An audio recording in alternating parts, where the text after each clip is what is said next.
అప్పుల బాధలు వెంటాడుతున్నాయా? అయితే 6 JVR వారి జాతిరత్నాలు ధరించండి. నమస్తే, వెల్కమ్ టు మనం టీవీ. బీహార్ రాజకీయాలు ఎప్పుడూ ప్రత్యేకమే. దేశవ్యాప్తంగా పరిస్థితులు ఒక రకంగా ఉంటే బీహార్లో ఇంకో రకంగా ఉంటాయి. బీహార్ రాజకీయాలు ఒక ప్రత్యేక స్థానం ఉందని చెప్పాలి. అక్కడెప్పుడూ సంకీర్ణ ప్రభుత్వాలే ఉంటాయి. మరి అలాంటి సంకీర్ణ ప్రభుత్వాలు ఉన్నటువంటి నేపథ్యంలో ఇప్పుడు అతి త్వరలోనే ఎలక్షన్స్ అక్కడ జరగబోతున్న నేపథ్యంలో బీహార్లో పరిస్థితి ఏంటి? బీహార్లో ఈసారి ఎవరికి గెలుపు అవకాశాలు ఉన్నాయి? ఏ ప్రభుత్వం ఈసారి ఏర్పడే అవకాశం ఉంది? ఒక్కసారి మనం పరిశీలిస్తే కనుక నిత్యం అనిశ్చిత రాజకీయాలకు కేరాఫ్గా ఉండే బీహార్లో త్వరలో జరగబోయే రాష్ట్ర శాసనసభ ఎన్నికల్లో ఎన్డీఏ ఇండీ కూటమి మధ్య తీవ్ర పోటాపోటీ నెలకొని ఉందని క్షేత్రస్థాయిలో పరిస్థితులు తెలియజేస్తున్నాయి. పీపుల్స్ పల్స్ రీసెర్చ్ సంస్థ, సౌత్ ఫస్ట్ మీడియా సంస్థ సంయుక్తంగా బీహార్ రాష్ట్ర వ్యాప్తంగా ప్రజాభిప్రాయం కోసం మూడ్ ఆఫ్ సర్వే నిర్వహించింది.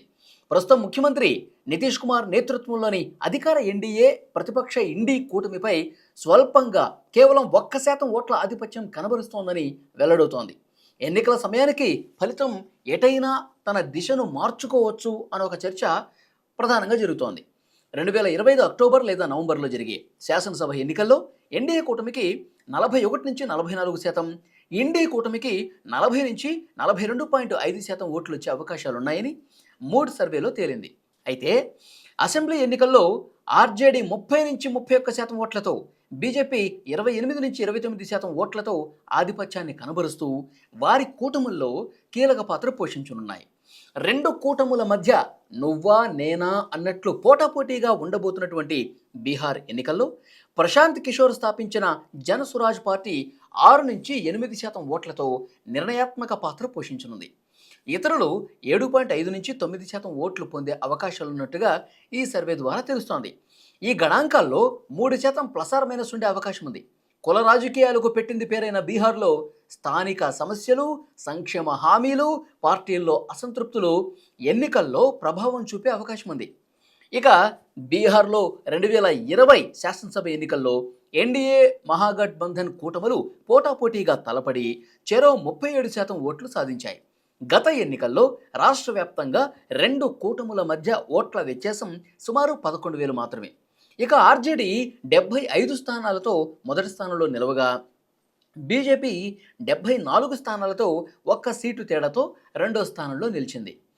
సంక్లిష్ట రాజకీయాలకు నెలవైనటువంటి ఈ బీహార్లో గతంలో లాగా ఈసారి కూడా ఎన్డీఏ మహాగఠబంధన్ కూటమి మధ్యే ప్రధాన పోటీ ఉండబోతోంది. BJP, JDU, HAM, LJP, RLM పార్టీలతో కూడిన అధికార ఎన్డీఏ కూటమి రాష్ట్రంలో అగ్రవర్ణాలు, ఈబీసీ, దళిత వర్గాల ఓట్లపై భారీ ఆశలు పెట్టుకుంది. జాతీయ స్థాయిలో ఇండీ కూటమిగా చెలామణి అవుతున్న బీహార్లో మహాగఠబంధన్ పేరుతో ప్రతిపక్షాలు కూడా గట్టి పోటీ ఇస్తున్నాయి. కాంగ్రెస్, ఆర్జేడీ, వామపక్షాలు, వికసిల్ ఇన్సాన్ పార్టీ వీటితో కూడినటువంటి ఇండీ కూటమి రాష్ట్రంలోని యాదవ, ముస్లిం సామాజిక వర్గాల్లో పటిష్టంగా ఉంది. వీళ్ళతో పాటు ఓబీసీ వర్గాల్లో పట్టు కోసం ప్రయత్నిస్తోంది. గతంలో మార్పు 2005, సుశాసన్ 2010, ఉద్యోగాలు 2020 నినాదాలతో రాష్ట్రంలో ఎన్నికలు జరిగాయి. ఈసారి ఎలాంటి ప్రత్యేక నినాదం లేకుండానే ప్రభుత్వ వ్యతిరేకత, సంక్షేమ పథకాలు, కుల సమీకరణాలతో పాటు నూతన పార్టీ జేఎస్పీ ఈ ఎన్నికల్లో ప్రభావం చూపే అవకాశం ఉన్నట్టుగా కనిపిస్తోంది. ఇక ముఖ్యంగా రాష్ట్రంలో ధరల పెరుగుదల, వలసలు, నిరుద్యోగం అంశాల మీద ఉన్న వ్యతిరేకతను సంక్షేమం, అభివృద్ధి అంశాలు తగ్గించడం ఎన్డీఏకు కలిసొచ్చే అవకాశం. అలాగే జీవికా పథకంలో భాగస్వాములైన మహిళలు మద్య నిషేధం, విడో పింఛన్లు, సబ్సిడీలతో నితీష్ కుమార్ పట్ల ఆకర్షితులవుతున్నారు. ఆశించిన ఉద్యోగాలు రాలేదని యువత విమర్శిస్తున్నా గత జంగిల్ రాజ్ కంటే నితీష్ ప్రభుత్వంలో స్థిరత్వం ఉందని అంగీకారం తెలుపుతున్నారు. రైతులు కులాల ఆధారంగా చీలిపోయిన పరిస్థితి, ఓటర్ల జాబితా సవరణ వంటి జాతీయ అంశాల కన్నా స్థానిక అంశాలే ఈ ఎన్నికల్లో కీలకం కాబోతున్నాయని మూడ్ సర్వేలో వెల్లడైంది. రాబోయే అసెంబ్లీ ఎన్నికల్లో ప్రధానంగా స్థానిక అంశాలకే పెద్దపీట దక్కనుంది. తమ ఎమ్మెల్యేల పనితీరుతో పాటు స్థానిక సమస్యల ఆధారంగానే ఓటు వేస్తామని చాలామంది మూడు సర్వేలో చెప్పారు. బీహార్ ఎన్నికల్లో ఎప్పట్లా ఈసారి కూడా సామాజిక కులాలే కీలకం కానున్నాయి. రెండు ప్రధాన కూటముల్లో పార్టీల మధ్య సీట్ల కేటాయింపులు, పార్టీల అభ్యర్థుల ఎంపికలో సామాజిక అంశాలకే ప్రాధాన్యత ఉండనుంది. అభ్యర్థుల ఎంపిక తర్వాతే ఎవరికి ఓటు వేయాలో నిర్ణయిస్తామని ఓటర్లు చెప్పారు. ఎన్డీఏకు మద్దతుగా ఉన్న ఈబీసీ ఓటర్లు తమ సామాజిక వర్గం వారికి మహాగఠబంధన్ టికెట్లు ఇస్తే వారికి ఓటు వేయటానికి వెనుకాడమని చెప్పారు. 2024 లోక్సభ ఎన్నికల్లో ఉత్తరప్రదేశ్లో అఖిలేష్ యాదవ్ పీడీఏ పిచ్చడ్ దళిత్ అల్పసంఖ్యాక్ వ్యూహం విజయవంతమైన బీహార్లో తేజస్వి యాదవ్ ఎంవై ముస్లిం యాదవ్ వ్యూహం విఫలమైంది. టికెట్ల కేటాయింపులో కీలకమైన సామాజిక సమీకరణాన్ని విజయవంతంగా నిర్వహించలేకపోతే పార్టీల్లో అసంతృప్తి పెరిగే అవకాశం ఉంది. కాంగ్రెస్ అధినేత రాహుల్ గాంధీ బీహార్లో చేపట్టిన ఓట్ అధికార యాత్ర ప్రజాకర్షణగా నిలిచింది. అయితే ఈ యాత్ర ద్వారా రాష్ట్రంలో 2 కూటములకు మద్దతిచ్చే సామాజిక సమీకరణాల్లో పెద్ద మార్పు కనపడలా. సామాజిక సమీకరణాలను పరిశీలిస్తే రాష్ట్రంలో 15.5% ఉన్న అగ్రవర్ణాల్లో 3% బ్రాహ్మణులు, 3.4% రాజ్పుతులు, 2.8% భూమిహారులు, 0.6% కాయస్థులు బీజేపీకి మద్దతు ఇస్తున్నారు. బీహార్లో 14.2% ఉన్న యాదవులు ఆర్జేడీ వెంట ఉన్న మతం ఆధారంగా మిథిలా సీమంచల్లో బీజేపీకి కొంత యాదవుల మద్దతు కూడా ఉంది. 2.8% ఉన్న కుర్మీలు, 4.2% ఉన్న కుష్వాహాలు దక్షిణాన నితీష్ వెంట ఉన్న ఉత్తరాదిన చీలిక కనిపిస్తోంది. రాష్ట్రంలో కీలకమైన 36% ఉన్న ఈబీసీలు జేడీయూ బీజేపీ వైపు మొగ్గు చూపుతున్నారు. వీరిలో నిషాదు సామాజిక వర్గం ఉపకులాలు ప్రాంతాల వారీగా ఎన్డీఏ వీఐపీ వైపు ఉన్నాయి. అలాగే 19.65% ఉన్న షెడ్యూల్ కులాలు, 5% ఉన్న చమార్లు ఆర్జేడీ కాంగ్రెస్ వామపక్షాల వైపు, 5% ఉన్న పాశ్వాన్లు ఎల్జేపీ వైపు ఉండగా 3% ఉన్న ముషార్లు ప్రాంతాల వారీగా చీలిపోయారు. 1.68% ఉన్న షెడ్యూల్ తెగల ఓట్లు 2 కూటముల మధ్య చీలిపోతున్నాయి. బీహార్లో 17.7%గా ఉన్న ముస్లింలు మహాగఠబంధన్కు పటిష్టమైన ఓటు బ్యాంకుగా నిలుస్తున్నారని పీపుల్స్ పల్స్ సర్వేలో తేలింది. సీమాంచల్ ప్రాంతంలో ఏఐఎంఐఎం పార్టీకి కొంత ముస్లింల మద్దతు లభిస్తోంది. ఇక బీహార్లో ఎంఐఎం కీలక పాత్ర పోషిస్తోంది.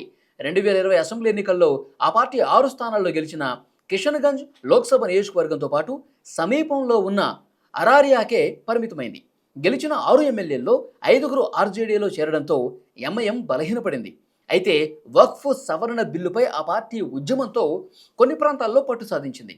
వక్ఫ్ చట్టంపై ఓవైసీ పోరాడుతున్నారనే అభిప్రాయం సీమాంచల్లో ముస్లిం యువత భావిస్తోంది. అయితే రాహుల్ గాంధీ యాత్రతో ఎంఐఎంకు ముస్లింలో మద్దతు తగ్గుతోందని సర్వేలో తేలింది. ఇండీ గ్రూపులో చేర్చుకోవాలని ఎంఐఎం కోరుతున్నా కాంగ్రెస్ ఆర్జేడీ నుంచి ఆశించిన స్పందన రాలేదు. కిషన్గంజ్తో పాటు పూర్నియా, అరారియా వంటి ముస్లిం ప్రభావిత ప్రాంతాల్లో మద్దతు లభిస్తుండడంతో పొత్తు లేకుండా ఒంటరిగా పోటీ చేసిన ఎంఐఎం 1 నుంచి 3 స్థానాల్లో గెలవొచ్చని 3 సర్వేలో తేలింది. రాష్ట్రంలో సంక్షేమ పథకాలు ఎన్నికల్లో కీలకంగా మారి ప్రభుత్వ వ్యతిరేకత బయటపడకుండా చేస్తున్నాయి. ఎన్డీఏ, మహాగఠబంధన్ కూటములు బీహార్లో పోటాపోటీగా హామీలిస్తున్నాయి. నితీష్ ప్రభుత్వం 1.67 కోట్ల కుటుంబాలకు 125 యూనిట్ల ఉచిత విద్యుత్ హామీ ఇవ్వడంతో గ్రామీణ ప్రాంతాల్లో ఒక్కో కుటుంబానికి నెలకు 200 నుంచి 300 రూపాయల వరకు విద్యుత్ బిల్లులు తగ్గుతాయి. మహిళల కోసం ముఖ్యమంత్రి మహిళా రోజ్గార్ యోజన పథకం కింద 10,000 రూపాయలు ఉపాధి ప్రోత్సాహకం, మహిళా స్వయం సహాయక సంఘాలకు తక్కువ వడ్డీకి 2 లక్షల రూపాయల రుణాలు ఇస్తామని ఎన్డీఏ హామీ ఇచ్చింది. బీహార్ రాష్ట్రంలో 12 లక్షల ఉద్యోగాలు ఇచ్చామని చెప్తున్న ఎన్డీఏ మరో 1 కోటి ఉద్యోగాలు కల్పిస్తామని హామీ ఇచ్చింది. రాష్ట్రంలో ట్రైబల్స్కు భూమి హక్కులు కల్పిస్తామని ఎన్డీఏ హామీ ఇచ్చింది. ఎన్డీఏ హామీలకు పోటీగా మహాగఠబంధన్ కూటమి కూడా బీహార్ ప్రజలకు భారీ హామీలే ఇచ్చింది. 200 యూనిట్ల ఉచిత విద్యుత్, ప్రతి మహిళకు నెలకు 2,500, రాష్ట్రంలో వలసల నివారణకు స్థానికులకు 100% ఉద్యోగాలు, ప్రతి పంచాయతీలో ఐటీఐ ఏర్పాటు చేస్తామని ఆర్జేడీ హామీ ఇచ్చింది. అన్ని రంగాల్లో మహిళా కోటా కల్పించి వారికి భద్రత ఇస్తామని మహాగఠబంధన్ హామీ ఇచ్చింది. ఈ 2 కూటములకు పోటీగా జేఎస్పీ పంచాయతీ స్కూల్స్, అలాగే యువతకు ఉద్యోగాలు, వృద్ధులకు 2,000 రూపాయల పింఛన్, మహిళలకు రుణాలు హామీ ఇస్తూ రాష్ట్రంలో అవినీతి నిర్మూలించేందుకు చర్యలు తీసుకుంటామని చెప్తోంది.